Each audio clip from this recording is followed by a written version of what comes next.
అందరికీ నమస్కారం. ఈరోజు మనం చెప్పుకోబోయే కథ గర్భవతిగా భర్త కోసం ముగింపు భాగం.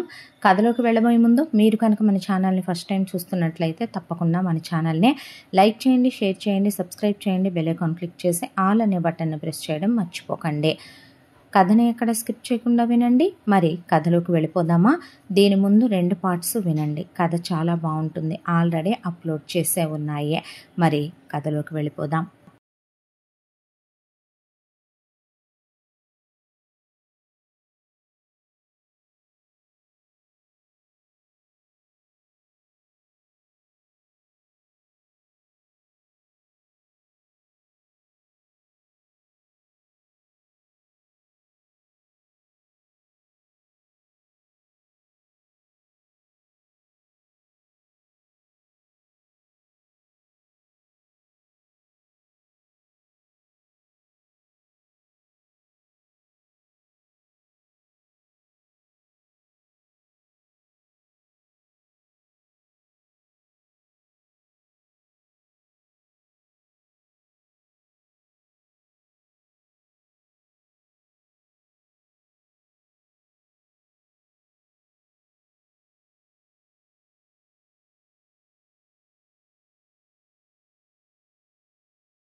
ప్రేమ పేరుతో చాలామంది అబ్బాయిల్ని మోసం చేసే, వాళ్ళని భూమి మీదే లేకుండా చేసేసిందే మీ మేనగోడలో. మిమ్మల్ని చేసుకోవాలనుకుంది కూడా కేవలం డబ్బు కోసమే సార్. ఆ తర్వాత మీరు మేడంని పెళ్లి చేసుకున్నారు. మీ మీద కోపంతో పగతో రగిలిపోయారు. మేడంతో నటించారు, మీతో నటించారు. 2 సంవత్సరాల్లో చాలాసార్లు మిమ్మల్ని పైకి పంపాలనుకున్నా మీరు తప్పుకున్న టైంలే ఎక్కువ. దాంతో ఈసారి పకడ్బందీగా ప్లాన్ చేశారు. దాంతోనే మీకు యాక్సిడెంట్ చేయించారు. మీరు బ్రతుకుతారని వాళ్ళు ఎక్స్పెక్ట్ చేయలేదు. నిజంగానే మీ శవం ఏ జంతువులో ఈడ్చుకెళ్ళిపోయి అనుకున్నారు. అన్ఎక్స్పెక్టెడ్గా మీరు బ్రతకటం, మీరు తిరిగి మళ్ళీ మమ్మల్ని కలవటం, ఇదంతా ఊహించని విషయం నిజం చెప్పాలంటే. ఆ తర్వాత మేడం వాళ్ళ చేతులకి చిక్కుతారు అనుకున్నారు. ప్రాపర్టీ మీ తదనంతరం మేడంకే వస్తుంది. మేడంని మట్టుబెట్టేస్తే ఆస్తంతా వాళ్ళకే వస్తుంది అనుకున్నారు. అదే టైంలో మేడం వాళ్ళ అన్నయ్య ఎక్కువ టైం తీసుకోలేదు. ఈ అరుణ్ సారు చాలా ఫాస్ట్గా డెసిషన్లు తీసుకున్నాడు. ఆయన తీసుకొని మేడంకి సెడేషన్ ఇప్పించి మరి ఆయన పోలీసులు అలాగే లాయర్లు అందరూ అక్కడ ఉండగానే అందరి పర్యవేక్షణలోనే మేడంని తీసుకొని ఆయన అబ్రాడ్ వచ్చేసాడు. అబ్రాడ్ వచ్చిన తర్వాత కూడా ఇక్కడికి వచ్చి కూడా వీళ్ళని మట్టు పెట్టాలనుకున్నారు. కానీ నిజం చెప్పాలంటే అరుణ్ సార్ అంతకు ముందు ఉండేది వేరే స్టేట్. మీరు చనిపోక ముందే ఆయన జస్ట్ స్టేట్ మారారు.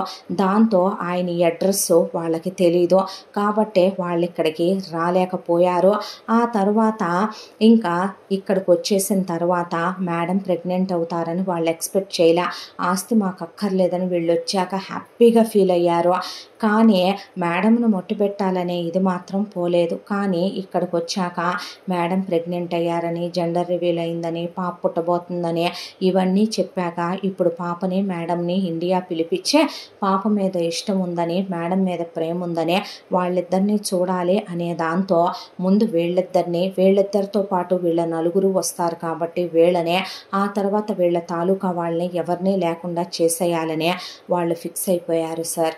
ఇది జరిగిన విషయం అని వాళ్ళు చెప్పుకొస్తే సరే మీరు ఇండియాకి వెళ్ళండి, మీరు త్వరలోనే రావాలి సార్, బిజినెస్ సిచ్యువేషన్స్ ఏమీ బాగాలేదు, మీరు రాకపోతే మీ నాన్నగారు కన్న కళ ఎటూ కాకుండా అయిపోద్దని చెప్తే లేదు నేను త్వరలోనే నిర్ణయం తీసుకొని వస్తాను, మీరు వెళ్ళండి అని ఆ ప్రూఫ్స్కి సంబంధించిన ఫైల్స్ పెన్ డ్రైవ్లో అలాగే మొత్తం సేకరించి పెట్టుకొని అదంతా విన్నారు. అలేఖ్య స్టన్ అయిపోయి అలా నిలబడిపోయారు.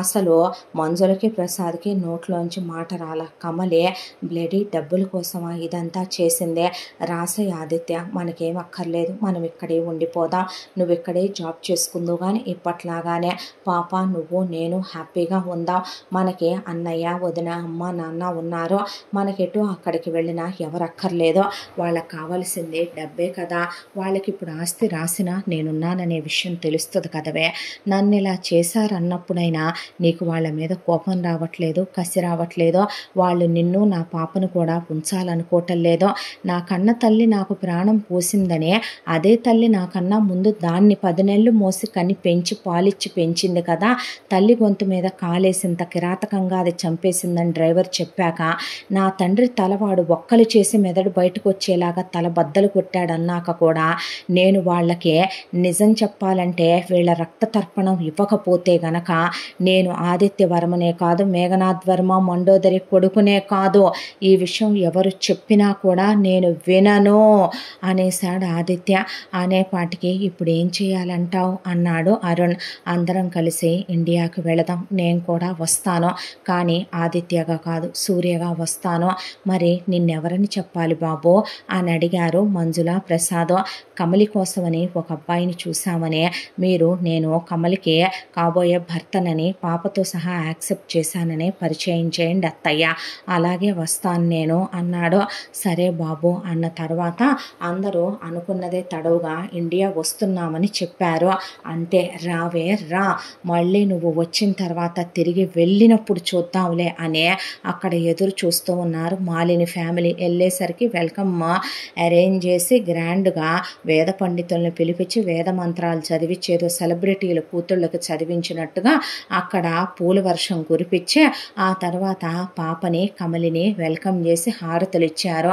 ఇచ్చి లోపలికి తీసుకొచ్చాక నా మేనకోడలు, నేను దీని మేనత్తని కదో, ఇక మేము ఒక నెల రోజులు ఉండి వెళ్ళిపోతాం, ఎక్కడా నెల రోజులు ఉండేదే, దీని మేనత్తని నేను, దీని అడుగులు చూడొద్దు, దీని నడకలు చూడొద్దు, దీని ఆయువే నాదైతే, దీని ప్రాణమే నాదైతే వాట్ అన్నాడు అరుణ్. అదే ఇది నాలో ప్రాణం కదా, నేను దీని మేనత్తని కదా, అలా ఎలా పంపిస్తాను, మళ్ళీ మీరు వెళ్ళినప్పుడు కదరా అనుకున్నారు.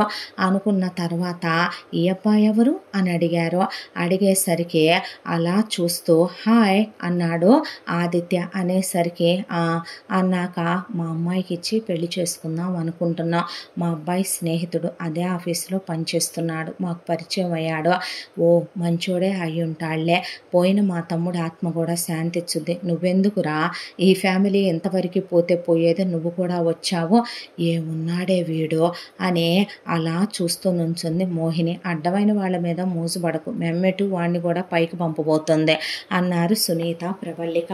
అన్న తర్వాత రెండనే వాళ్ళకి అకామిడేషన్ ఇచ్చే ఆ ఇంట్లో ఏం జరగబోతోంది అనేది మొత్తం తెలిసినవాడు ఆదిత్య. సార్ నిజం చెప్పాలంటే వాళ్ళ ఉనికి ఆ ఇంట్లో పని మనుషులకి కూడా తెలియదు, ఆఫీసులో ఎవ్వరికీ తెలియదు సార్. నిజం చెప్పాలంటే వాళ్ళ వరకే, ఆ 7గురికి మాత్రమే, మీ అక్క బావకి, మధుకర్కి, సునీతకి, మనోహర్కి, ప్రవల్లికకి, మోహినికి తప్ప, వాళ్ళ 7గురికి తప్ప ఆ ఇంట్లో ఏం జరుగుద్దనేది ఎవ్వరికీ తెలీదు, మీ జాగ్రత్తలో మీరు ఉండటం మంచిదే అని చెప్పిన తర్వాత వీళ్ళకే అంత నెట్వర్క్ ఉంటే నా అమ్మ బాబులకి నికాల్స్గా పుట్టి పెరిగి అబ్రాడ్లో చదువుకొని నమ్ముకొని 100 ప్లేస్లో ఉన్న బిజినెస్ని టాప్ 1 ప్లేస్లోకి తీసుకొచ్చినోడిని నేను, నా తెలివితేటలు నాకుండవా అనుకున్నాడు ఆదిత్య. అనుకున్నదే తడవుగా ఒక రోజున బయట ఏదో పనుందని చెప్పి,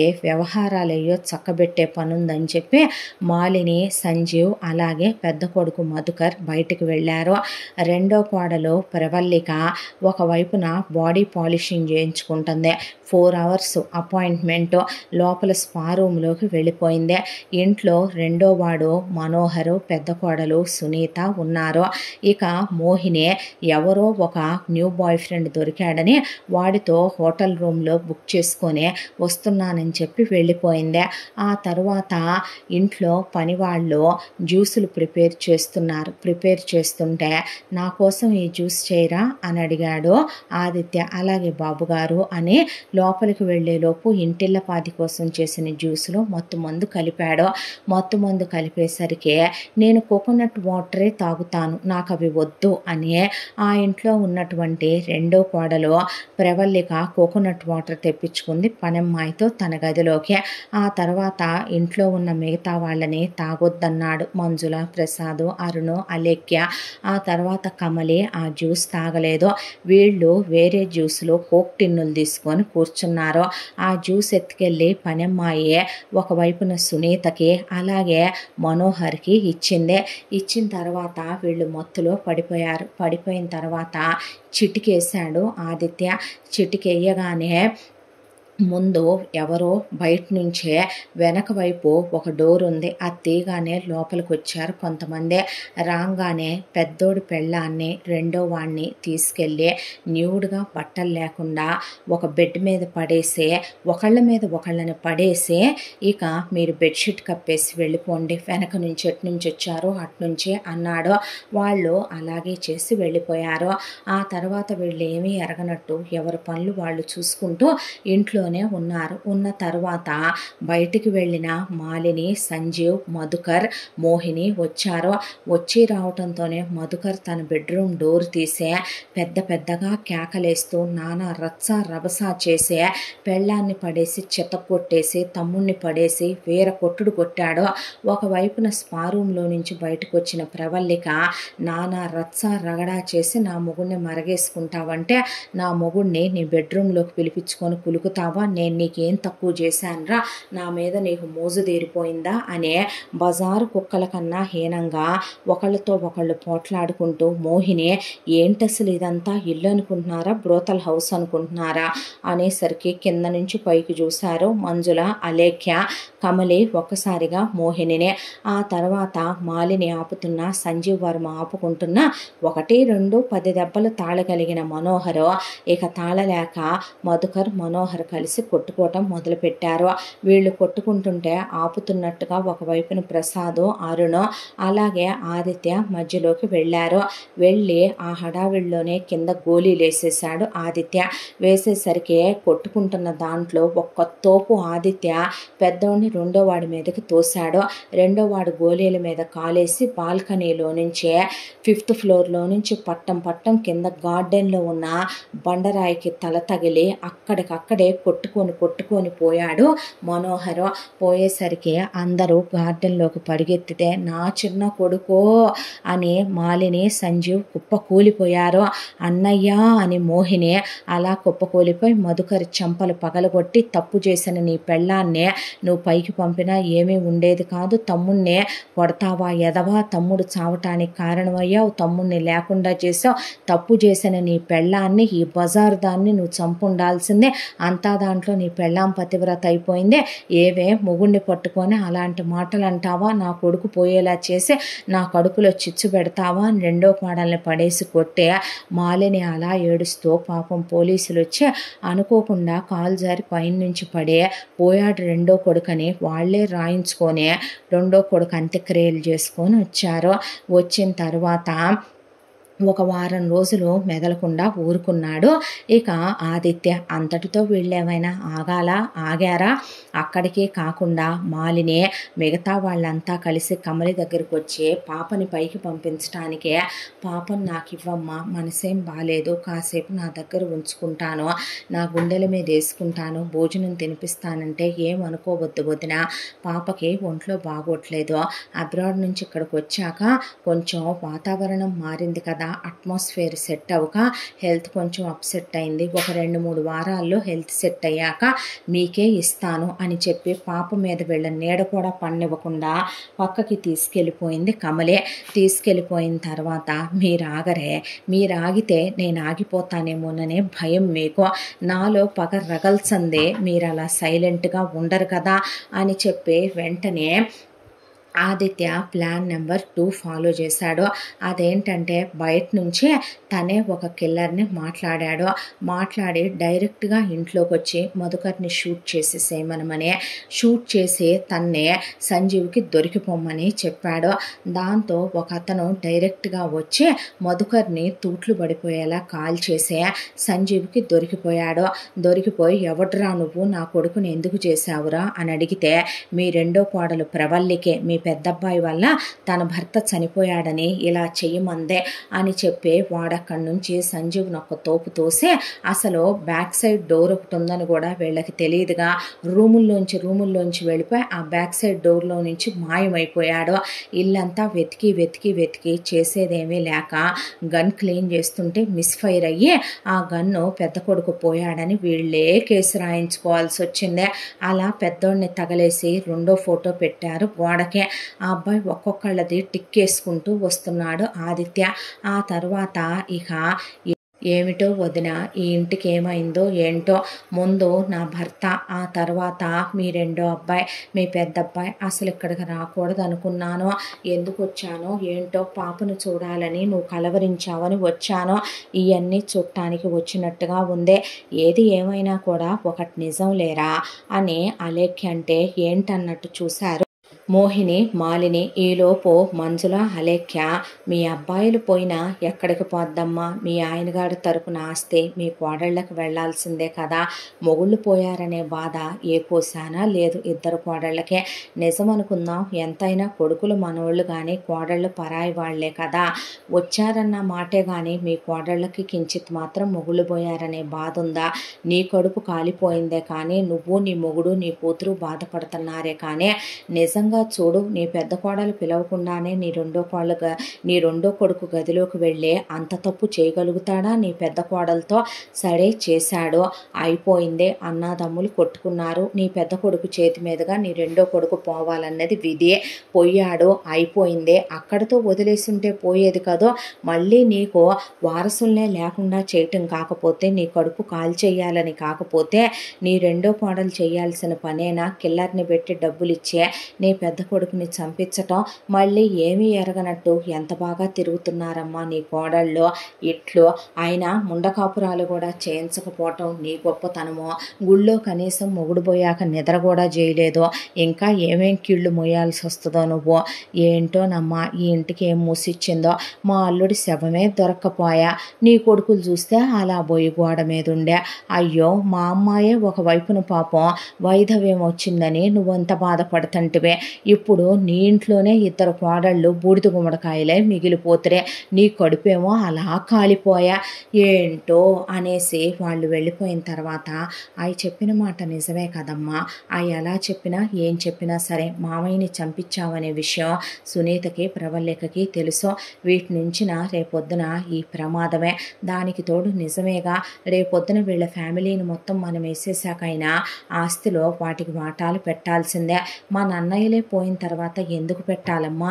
ఈ నిజం చెప్పు, ఎంత బరితెగించిన బజారుది కాకపోతే పెద్దోడి పెళ్ళం రెండో వాడిని గదిలోకి పిలవకుండానే వాడు అది ఇంటిమేట్ అయ్యారంటావా, ఆ విషయం తెలిసి పెద్దోడు తట్టుకోలేక చిన్నోడిని చంపాడు అనుకుందాం, చిన్నోడి పెళ్ళం చిన్నోడి మీద ఉన్న ప్రేమతోనా లేదా ఆస్తి మీద ఉన్న మోజుతోనా పెద్దోడిని వేసేయించిందే, నిజంగానేగా ఇవాళ డాడీకి నీకు తలకొరివి పెట్టే వాళ్ళని లేకుండా చేసేసిందే, వీటినేలా మమ్మీ నువ్వు ఉంచుతావో, కన్న తల్లిని తండ్రినే పైకి పంపిన పుట్టినోళ్ళు మీరు, అలాంటిది వీళ్ళని ఎలా ఉంచుదాం అనుకుంటున్నారు నాకు అర్థం కావట్లేదు. ఒక రోజుతో పోతే దరిద్రం వదిలిపోద్ది వీటి పీడ అంది మోహిని. అనగానే మాలిని కోడళ్ళు పార్లర్లకు వెళ్ళి బయట బాయ్ ఫ్రెండ్స్ని మీట్ అయ్యి వచ్చారు. నలిగిపోయినటువంటి బట్టలు, చెదిరిపోయిన జుట్టు, నా కొడుకులు పోయి 10 రోజులు అవ్వలేదు, అసలు ఒక దిగులు కూడా లేదు, ఎంత బాగా మీరు బాయ్ ఫ్రెండ్స్తో హోటల్ రూములకు వెళ్ళొస్తున్నారే, మీలాంటి వాటిని ఉంచితే నా గురించి మీకు బాగా తెలియదు, కన్న తల్లిని గొంతు మీద కాలేసి తొక్కిందాన్ని నేను, మిమ్మల్ని ఎలా ఉంచుతాను, ముండకాపురాలు చేయాలంట, సిద్ధాంతి గారు ఫోన్ చేశారు, మొగుడు చచ్చిన ఆడోళ్ళు గుళ్ళో నిద్ర చేసి రావాలి, మేము ఇలాంటి రిచువల్స్ ఫాలో అవ్వాలి, ఎందుకు అవ్వరే, పళ్ళు రాలిపోతాయి అవ్వకపోతే అంది మాలిని. ఉషో ముసల్దాని గోలు తట్టుకోలేమని టిప్ టాప్గా రెడీ అయ్యే ఇద్దరు 12 దాటిన దాకా ఉంటే చాలా, తెల్లవారుజామున 3 దాకా ఉండాలి అని చెప్పి పంపించిందే. 3 బాయ్ ఫ్రెండ్స్కి మేము వస్తామని చెప్పి ఫోన్లు చేసుకొని వెళ్ళటం విని మళ్ళీ మీరున్నప్పుడులే అని చెప్పి అలా గుడికి వెళ్ళిన వాళ్ళిద్దరిని పాము కాటేయటం, గుళ్ళోనే వాళ్ళిద్దరూ పోవటం, వాళ్ళిద్దరు శవాల్ని తెచ్చి తెల్లారి క్రిమేషన్ చేయటం, వాళ్ళిద్దరు పటాలని గోడకు తగిలించుకోవటం, తన చేత్తోనే తనకి బలగమైన తన క్రిమినల్ కోడళ్ళిద్దరిని పైకి పంపుకుంది మాలిని. ఆ తర్వాత కొన్ని రోజులకి ఇక ముహూర్తం పెట్టేద్దామని వీళ్ళందరినీ పైకి పంపిద్దామని మోహిని ప్లాన్ చెప్తూ ఉండగా అనుకోకుండా ఇంట్లో ఒక్కసారిగా టప్ టప్ టప్ అని కరెంట్ లేచిపోయింది. కరెంట్ లేచిపోయేలాగా ఆదిత్య చేశాడు. జనరేటర్ కూడా పనిచేయకుండా చేసేసాడు. దాంతో సంజీవ్ ఫోన్ చేసి ఎలక్ట్రీషియన్ని పిలిపించమంటే తన అపాయింట్ చేసిన ఎలక్ట్రీషియన్ వచ్చాడు. వచ్చి ఆ రోజున జోరున వర్షం, గాలి, తుఫాను, దాంతో ఎక్కడికక్కడ నీళ్లు నిలబడిపోయినాయి. సిటీ అంతా కూడా వచ్చి మొత్తం బాగు చేశాను సార్ నేనని ఆదిత్య వైపు చూసి వెళ్ళొస్తానన్నట్టు తలోపి వెళ్ళిపోయాడు. తను ఏదైనా ప్రైవేట్ ఫోన్స్ మాట్లాడాలనుకున్నా, నీచమైన కాల్స్ మాట్లాడాలనుకున్నా మోహిని టెర్రస్ మీదకి వెళ్ళి మాట్లాడుద్దే. అంతకుముందు ఫ్రెండ్స్తో మాట్లాడుద్దేమో అనుకునేవాడు ఆదిత్య. కానీ రీసెంట్గానే తెలిసింది అవి దిగజారిపోయిన ఫోన్ కాల్స్ అనే. దాంతో ఆ వర్షంలో ఎంజాయ్ చేస్తూ బాయ్ ఫ్రెండ్స్తో ఫోన్లో మాట్లాడుకుంటూ పైకెక్కింది. ఆల్రెడీ తను మాట్లాడిన ఎలక్ట్రీషియను హై వోల్టేజ్ తీగ ఒకటి ఆ టెర్రస్ మీద అలా చక్కగా ఓపెన్ చేసి పడేసి వెళ్ళాడు.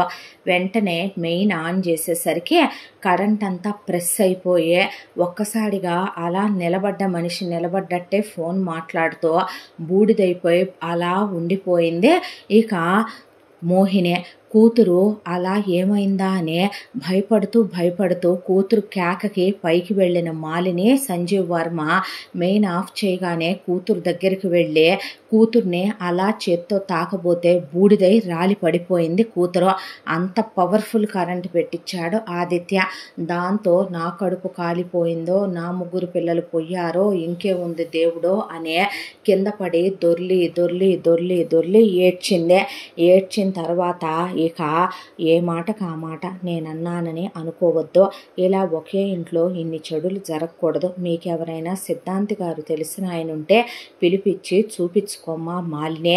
ఏమో ఎటుపోయి ఎటొచ్చుద్దో, ఎందుకు ఇలా వారసులు పోతున్నారో అని ఒక రాయేసింది మంజుల. ఆల్రెడీ వీళ్ళింటికి వచ్చే సిద్ధాంతి గారిని వాళ్ళు డబ్బులు పెట్టి కొనేశారు. ఆ సిద్ధాంతి గారు వచ్చాడు. వచ్చి ఏవో గవ్వలేసి చూసే ఈ ఇండ్లు ఒకళ్ళని బలి తీసుకుంది. ఆ బలి తీసుకున్న ఆత్మకి అంత్యక్రియలు జరగలేదు. ఆ బలి తీసుకున్న ఆత్మకి పిండ ప్రదానాలు పెట్టలేదు. అస్థికలు జలంలో కలపలేదు. పోయిన వాళ్ళందరి అస్థికలు ఎత్తుకెళ్ళి మీరు పుణ్య నదుల్లో కలపాలి. కాశీలో కలిపితే మరీ మంచిదే. ఇంకొక విషయం ఏంటో తెలుసా, మీరు గుర్తుపెట్టుకోవాల్సినటువంటి విషయం, మీరు ఆ పోయినటువంటి ఆత్మ బలి కోరుతుంది. ఎంత త్వరగా వెళ్ళి పని పూర్తి చేసుకొని వస్తే అంత మంచిది. వచ్చాక శాంతి పూజలు చేయాలి. ఆ ఇంటి కింద బలిదానమైనటువంటి ఆత్మని నేను ఒక సీసాలోకి పట్టి బంధిస్తాను. తర్వాత బలి పూజ చేస్తాను. ఆ తర్వాత రక్తపు ముద్దలు పెట్టాలి. లేదంటే మీ ఇద్దరు కూడా బ్రతకటం కష్టమని ఒక కథల్లి చెప్పేశాడు. ఆ వచ్చిన సిద్ధ దాంతో తత్తర పుట్టేసింది మాలినికి, సంజీవ్కి. ఇదంతా చనిపోయిన ఆదిత్య ఆత్మే చేస్తోందా ఏంటనే ఒళ్ళంతా జలదెరిచిపోయింది. దాంతో వెంటనే వెళ్ళి కలిపొస్తాము, కానీ మా తమ్ముడు అస్థికలు లేవు, ఏం చేయాలి? అసలు వచ్చిన ప్రమాదం అక్కడే వచ్చింది. వయసులో ఉండి ఏ కోరికలు తీరకుండా పోయిన ఈ ఇంటి వారసుడు ఈ ఇంటిని వదిలి వెళతాడనుకుంటున్నారా? ముందు మీరు పోయిన మీ కొడుకులు, కోడళ్ళు, కూతురు అస్థికలు ఎత్తుకెళ్ళి కలిపి రండి. ఆ తర్వాత మీ తమ్ముడికి చాలా పెద్ద శాంతి పూజ, హోమం, యజ్ఞం చేద్దాం అని చెప్పాడు అతను. అలాగేనని భయం వేసిపోయి అన్నీ రెడీ చేసుకుంటూ ఉండగా ఇప్పుడు మన బిడ్డలే పోయారు, ఇంకా మనకి ఈ ఆస్తి వస్తుందంటావా? వచ్చినా ఏం చేసుకుంటావంటావు అన్నాడు సంజీవ్. అనేపాటికి పిన్హిల్ చెప్పు పెట్టి లాగిపెట్టి తంతే నోట్లో నుంచి బొళక్కమని బ్లడ్ కక్కున్నాడు సంజీవ్. ఏంట్రా ఏం చేసేది? నా గురించి నీకు తెలీదు, ఈరోజు డాక్టర్ అపాయింట్మెంట్ ఉంది పద అని తీసుకెళ్ళి నాకేమైనా పీరియడ్స్ అయిపోయినాయి అనుకుంటున్నావా ఏంట్రా? నాకు ఇంకా పీరియడ్స్ వస్తున్నాయి. ఆ రోజు 3 పిల్లల్ని కన్నాను కాబట్టి ఆపరేషన్ చేయించుకున్నాను. ఈరోజు నేను ఆపరేషన్ రీఓపెన్ చేయించుకుంటున్నాను. వీర్య కణాలు పెరిగి నువ్వు నన్ను ప్రెగ్నెంట్ని చేసే విధంగా నీకు సంసార సామర్థ్యతను పెంచే మందులు ఇప్పించబోతున్నాను. సక్సెస్ అయిందా? అయ్యి ఈసారి 10 మందిని కంటాను. కుదరలేదా? ఒక్కటే, నా ఎగ్గు ద్వారా, నీ స్పోమ్ ద్వారా ఎలాగైనా సరే బిడ్డల్ని కనేదే, వాళ్ళని పైకి పంపేదే. ఆ ఆస్తికి మన తర్వాత మన పిల్లల్ని వారసుల్ని చేసేదే. వాటెమ్మటి వీటెమ్మటి నువ్వు తిరిగినా ఎందుకు ఊరుకుంటానో తెలుసా? వాటికి కడుపుల్లాంటివి వచ్చినా ఆ కడుపుల్లో ఉన్న పిండాల ఆర్గాన్స్ నువ్వు అమ్మేస్తున్నావు కాబట్టి వాళ్ళని వారసుల్ని చెయ్యట్లేదు. కాబట్టి నా కడుపును పుట్టిన వాళ్ళే అవ్వాలి వారసులు, లేదంటే నువ్వు కూడా ఉండవు మొగుడుగా అనేపాటికి ఉలిక్కి పడ్డాడు సంజీవ్ కూడా. ఆ తర్వాత మాలిని తన ఆపరేషన్ రీఓపెన్ చేయించుకొని హాస్పిటల్లో ఒక 4-5 రోజులు ఉండి ఆ తర్వాత మొగుడికి కూడా కొన్ని చిన్న సర్జరీలు పడితే చేయించి సంసార సామర్థ్యత పెంచేయి, స్పర్మ్ కౌంట్ పెంచేయి, ప్రెగ్నెన్సీలు వచ్చేలాగా మందులు తీసుకొని ఆ తర్వాత ఇంటికి వచ్చి మళ్ళీ ఒక 2 వారాలు ఇంట్లో రెస్ట్ తీసుకున్న తర్వాత అప్పుడు ఇద్దరూ కలిసి హనీమూన్కి వెళ్ళి ఒక 15 డేస్ పాటు అసలు గదిలో నుంచి బయటకు రాకుండా ఒకళ్ళతో ఒకళ్ళు క్లోజ్గా స్పెండ్ చేసుకొని తిరిగి వచ్చారు. తిరిగి వచ్చిన తర్వాత ఈసారి పీరియడ్స్ రాకూడదురా, నాకు వచ్చాయో నువ్వు సచ్చావే నా చేతిలో అని ఈలోపు అస్థికలు కలిపొద్దాము వెళుతున్నామని చెప్పి బయలుదేరితే మేము వస్తాం వదిన అంది కమలి. ఎందుకమ్మా అంటే ఏమీ లేదు, ఆయన పోయిన ఆయన తాలూకా జ్ఞాపకాలుగా కొన్ని వస్తువులు ఉన్నాయి, వాటిని మీతో పాటు ఆ పుణ్యనదుల్లో కలిపేస్తాను.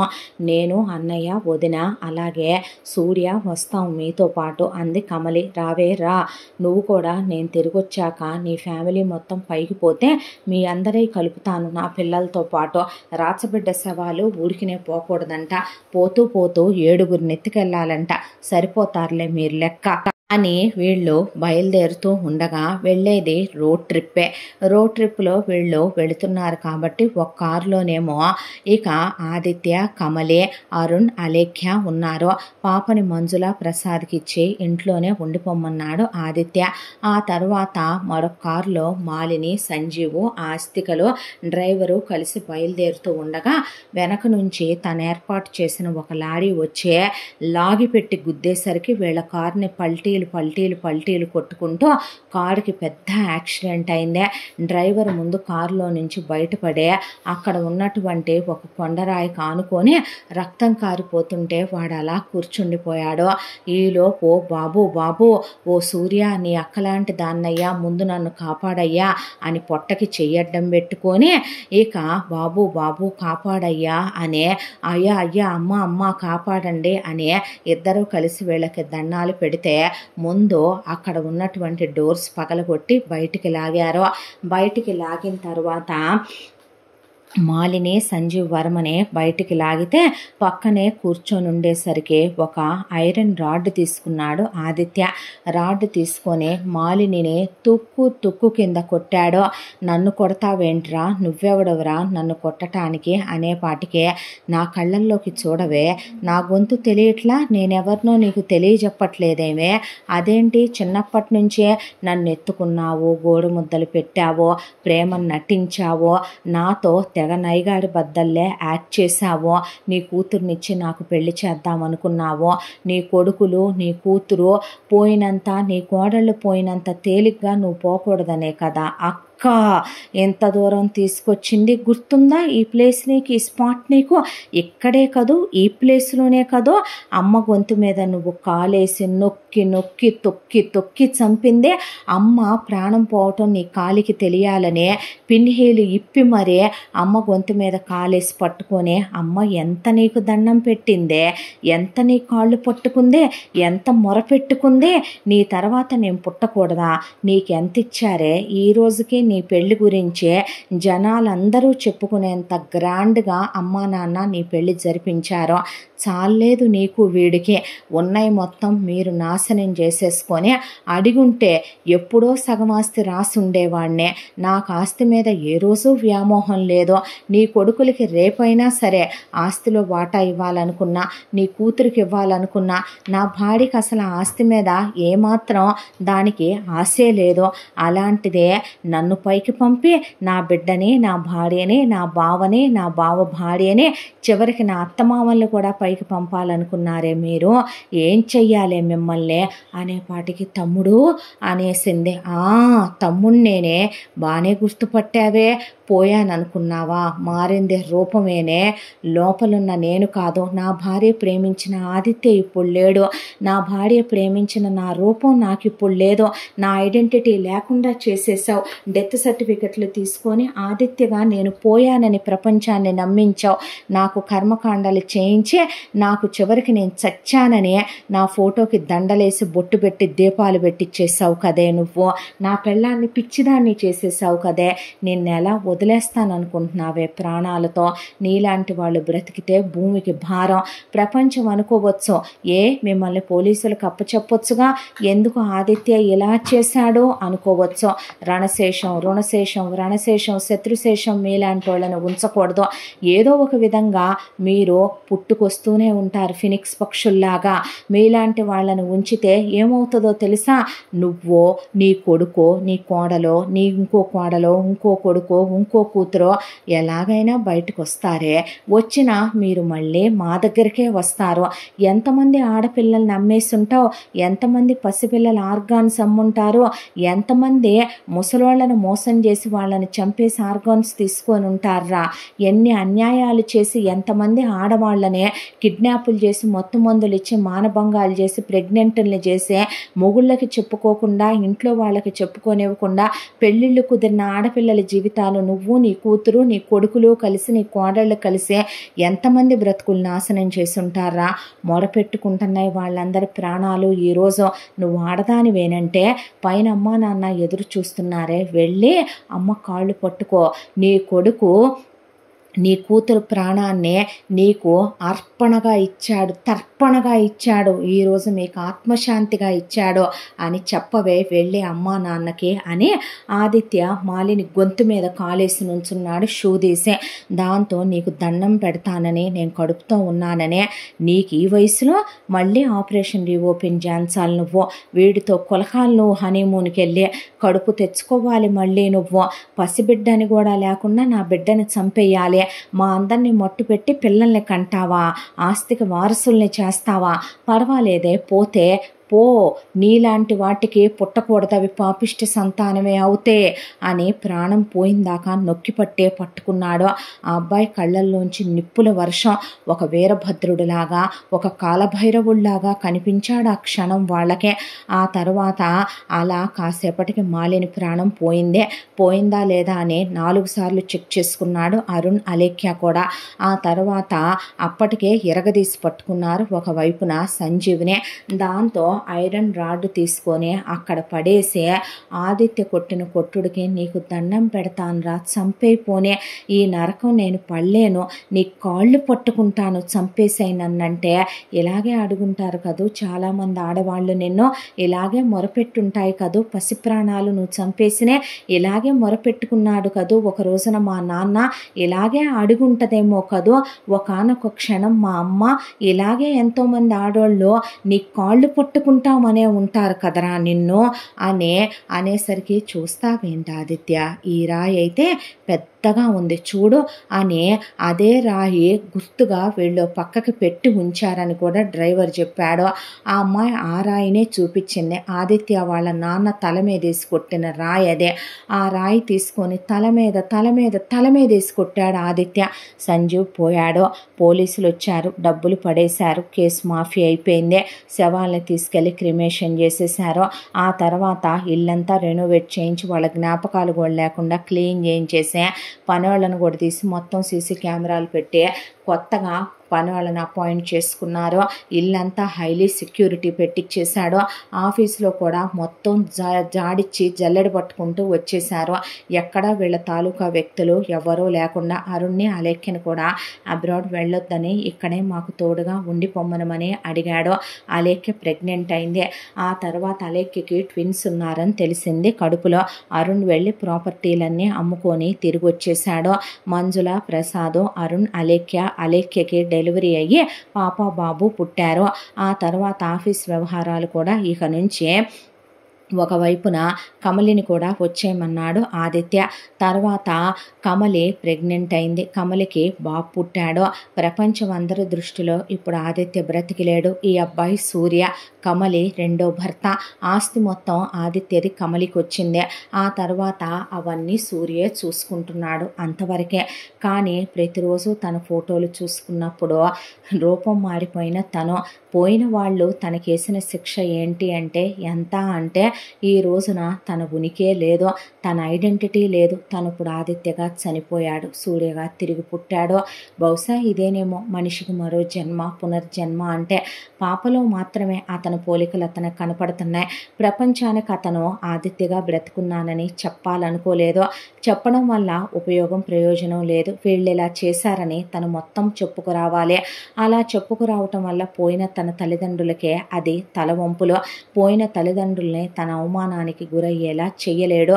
ఇప్పుడు వాళ్ళ ఆత్మలకి శాంతి లేకుండా ఎంత నీచమైన బజారు కూతుర్ని ఎలా కన్నారనే, అలాంటి నీచమైన అల్లుడికిచ్చి ఎలా చేశారనే, ఎంతమంది ప్రాణాలు తీశారని ఇప్పుడు ఆ కేసులన్నీ తిరగతోడే ఆ గొడవలన్నీ మళ్ళీ బయటకు వస్తాయి. పోనీలే, ఆదిత్యగా పోయిన సూర్యగా తనున్నాడుగా. కాకపోతే ఫోటోలు చూసుకున్న ప్రతిసారి తనని తానే కొత్తగా చూసుకుంటున్నట్టు అనిపించేదే. పాత ఫోటోల్లో చివరికి పాప ముఖంలో మాత్రమే అతని పోలికలున్నాయి. ఎక్కడా అతని ఐడెంటిటీనే లేకుండా తుడిచిపెట్టేశారు ఆ ఇంట్లో పోయిన వాళ్ళు. పోతూ శిక్ష వెయ్యలేదంటూనే అంత పెద్ద శిక్ష వేసేసి పోయిందే అక్క. ఆ తర్వాత తన పాపని బాబుని చూసుకుంటూ, బావ భార్యని తనకి తోడుగా ఉంచుకుంటూ, అత్తామావల్లోనే అమ్మా నాన్నల్ని చూసుకుంటూ, తను తప్పే చేశాడో మంచి చేశాడో కానీ అలాంటి పాపాత్ముల్ని బ్రతకనివ్వకూడదు. బ్రతకనిచ్చే కొద్దీ ఆ పాపం ఎంతోమంది పాపం పుణ్యం ఎరుగని వాళ్ళని బలి తీసుకుంటానే ఉంటారు అలాంటి వాళ్ళు. కాబట్టే వాళ్ళ కథ ముగించటమే మంచిదేమో. తను చేసే మంచి పనుల ముందో, మంచి కార్యాల ముందో ఆ పాపం తనకు తగలదన్నదే ఆ అబ్బాయి నమ్మకం. మంచి వాళ్ళకి దేవుడు మంచే చేస్తాడు. అత్యాశ మనిషిని తోడపుట్టిన రక్త సంబంధాలనైనా, కన్న కడుపు తీపి బంధాలనైనా సరే కడతీర్చటానికి కూడా వెనుకాడనంత నీచంగా దిగజారిపోయేలా చేస్తుంది అంటానికే పెద్ద ఎగ్జాంపులే ఈ కథ. ఇంతటితో ఈ కథ సమాప్తం. మళ్ళీ మరొక మంచి కథతో మీ ముందుకు వస్తాను. తప్పకుండా ఇంత మంచి కథను మనకు అందించిన కథా రచయిత్రి జి. యామిని శ్రీనివాస్ గారికి ధన్యవాదాలు తెలియజేస్తూ, మన ఛానల్ని తప్పకుండా లైక్ చేయండి, షేర్ చేయండి, సబ్స్క్రైబ్ చేయండి, బెల్ ఐకాన్ క్లిక్ చేసి ఆల్ అనే బటన్ని ప్రెస్ చేయడం మర్చిపోకండి. మరో మంచి కథతో మీ ముందుకు వస్తాను. Thank you so much.